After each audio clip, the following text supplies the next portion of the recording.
Yo, what is up, everybody? Me and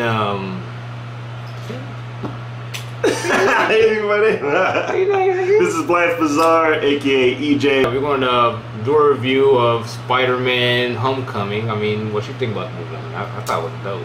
I liked it. I seen it twice. I gotta say, I enjoyed it. I thought it was a good movie, like overall. I think Marvel finally got their characters, villains, just right. Like, no more, no less. I understand why he's doing his stuff. Yeah, you know what I'm saying? Like, I mean, in my opinion, the Vulture is the best MCU villain I've seen so far. Yeah. You know exactly his motivation is. I mean, you know what his motivations is, and you understand why he's doing it. You know what I'm saying? Yeah, for his family. And like, it's funny because he's such a lame character. Otherwise, in the comics, yeah. In the comics, he's so lame. I expected Zendaya to be like the main love interest of Peter Parker in the movie. That's true. That's what I expected. She was awesome. Like, she was funny. Every single thing she did was gold, and she looks biracial as hell. So maybe you can tell. But with the other girl, you know, when it was reviewed that it was her father, even during that scene when it was going on, I was thinking, I was like, oh, did he kidnap the family or like, or something like that. I was thinking like 4 different things before I was like, oh, that's Pops. Yeah. I heard a lot of reviewers saying that they didn't bring the tension or anything like that in the film, but they did. Like, the tension was high. I mean, especially after like we were introduced to the Vulture being the dad of Liz. And especially when he had he had the gun, and he was like, "Yo, exactly, I'm gonna kill you." That was intense. That was the most intense villain moment I've seen so far in MCU. It was like backseat. It was. And you know what? That's not far from reality, because I'm pretty sure a few fathers have done that during a homecoming or some kind of school dance, to take their daughter to do like, listen here, young buck. You notice the whole film had like you know what I'm saying, it was smaller in scale than other MCU movies. You know what I'm saying? It was simple. You know what I'm saying? It wasn't like, oh, the Vulture was planning to get these weapons and planning to destroy the world.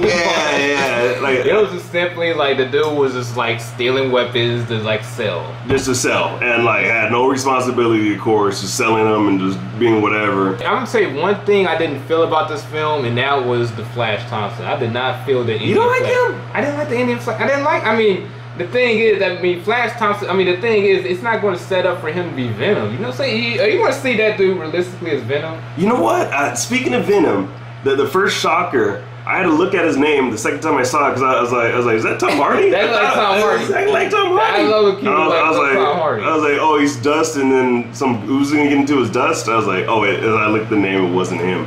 But you know what? Maybe they'll go a different route. Maybe they'll do like a different origin story and stuff like that. Because I know they're making a Venom movie. I know they're going to Venom. But that dude does not look. I mean, seriously. It makes sense though. I mean, I don't care like he's like Indian, but I care about like he's not a jock. You know what I'm saying? Yeah. Like.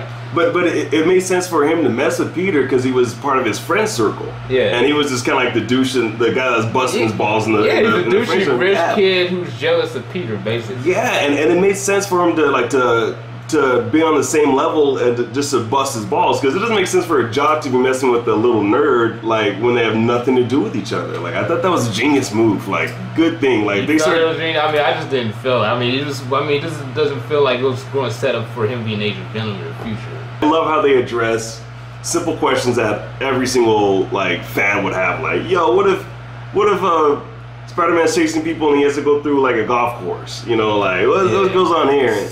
And you know, like he could have did like what video game, the web zip, you know, but he's you know what, they didn't have those scenarios like what would happen with Spider-Man when there's no buildings around. You know what I'm saying? How would we go through? You know what I'm saying? Because you're so used to Spider-Man like web slinging and all that shit through the city. So when you put him in an environment where there's like no tall buildings, like you've got to run. He's got to run, or he's got to hop on vehicles to get to the destination. It was genius, the character of Peter Parker, but Tom Holland nailed Peter. I mean, Tom Holland to me was the best representation of Spider-Man. He's the torpiest Spider-Man I've seen. Like, he didn't look like a grown man. Like Tobey Maguire looked like him and Andrew Garfield, they both look grown. You know what I'm saying? They both look damn like grown. adults. Tom Holland, he's like over 18, but he still looks like a child. He's like a twerp, very small and very like mousy, but confident in himself and in a way. Yeah, he had that geekiness about him, you know what I'm saying? That like the inner geekiness. It was very sellable. very sellable. Like,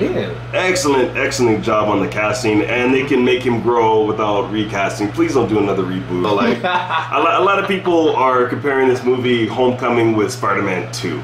Now, Spider-Man 2 with the Tobey Maguire series was cheesy as hell. Now, I've seen that movie multiple times in multiple conditions of state of mind. Yeah. And the movie, go save him, Peter. Please, Peter. You can do it, Peter. Oh my God. Where's Spider-Man? So I was like, this is corny as hell. There is one big character missing from this movie, J. Jonah Jameson. Oh, yeah. Who's she going to have a job right now? You know, he's too young to have a job right now. So I think they could, because even Ned didn't know how a job works. He's like, good job on the spreadsheet. Here's I got a feeling the next movie they're going to introduce him. He's going to run a BuzzFeed type of organization. You know what I'm saying? I mean, because newspapers these days are dead. I mean, most news organizations are online now. So I got a feeling like, what if they made him like Harvey from TMZ?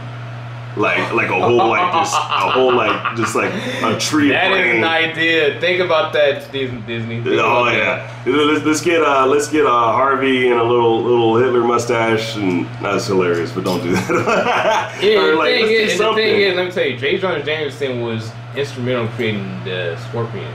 That's true, because that fool got stuck in the costume, right? Yeah, he upgraded Scorpion. So there's so many ways they can do it. So many good ways, but how would you rate on a scale of 1 to 10? Like, how would you rate the film? 8. An 8? I would think 8.3. Yeah, I mean, the main thing that took me away from the film was like the slow, first 1/3. Oh yeah, that's true. The pacing was a bit off for me, but as soon as it picks up after Washington D.C. I was fully engaged, and especially it was a tense. And they got tense for me right after the Vulture was revealed as a dad. Oh man, and the tenseness part was they did a great job. I have to mention this is when he got buried in the rubble.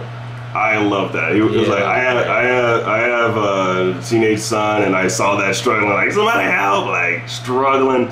You know, I really like that. And Spider-Man is one of the most strongest Marvel heroes, and they actually showed that. He showed his super. He taps. You know what? Yeah, and he had him by the suit too. Yeah, it's true. Hey, did you notice this? One last thing. Did you notice how more badass he was when he was in his homemade suit? He was more comfortable. Exactly, because it showed his own powers. You know what I'm saying? His own powers, and his ingenuity rather than Tony Stark's. Exactly. He was a bit awkward, he was making mistakes, but when he was in his own suit, oh my God, he was like the way he knocked out the second Shocker, Bokeem Woodbine. Well, one quick thing. I love that. I love that. Good job, Marvel. I would bump it up to 8.8. It showed his growth. You know what I'm saying? It showed his growth from the beginning to the end, but. Most definitely. Give me your take on this video. Leave a comment. Give me a like for this video. Don't forget to please subscribe. Please subscribe. Hell yeah.